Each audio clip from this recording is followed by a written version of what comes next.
কতটা কষ্ট নিয়ে এই প্রবাসী ভাই কি বলতেছে একটু শুনেন আপনারা।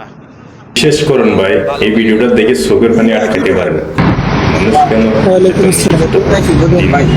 নতুন হয়েছে কি লিখবো? কোম্পানিতে এসে কোনো আমি 10 টাকা দিকে ভাত খাবো আমি না খাওয়াই আইসে 2 দিন ধরে ওদের কোনো বাসা বলি একটু খানা দেশের বাড়ি কই? বসে ওই গান গাইলো সত্যি? হ্যাঁ ভাই আমার লাগে মিশে কথা কই আমি না খাওয়াই লেগে আমার বাসা কই? বাসায় সামনে সকালে খাইছেন কিছু? না 2 দিন ধরে আইসি কিচ্ছু খাই কয় মাস হচ্ছে বিদেশ আইছেন? না 2-3 দিন এরকম হয়েছে। বিদেশ আইছেন তো কয়দিন হয়েছে? বিদেশে আইসি আগে ওই এয়ারপোর্টে মনে করেন 2 দিন আসলাম আর এই জায়গায় 4 দিন এসে কাম দেয় নাই? এয়ারপোর্টে কোম্পানিতে আইছেন না দালালের কাছে আইছেন? কোম্পানিতে দালালের কাজ দেয় নাই? বাসা দিছিনি? রুম কই? বাঙালি আমার লাগে কান্নে কান্নে যে করে এলন ছোট মেয়ে কাজ। 5 টাকা এটা আমার ভাই, আমরা একে।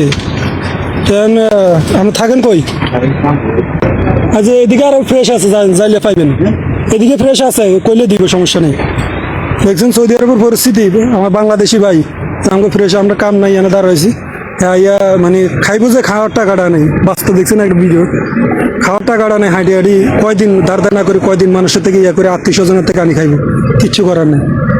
তো সৌদি আরবে যারা আইবেন একটু বুঝিও নেন, বহুত লোক ভাই কাম জানা না থাকলে যাওয়াই আর কি। দালাল আইনা কোনো রকম মনে করেন যে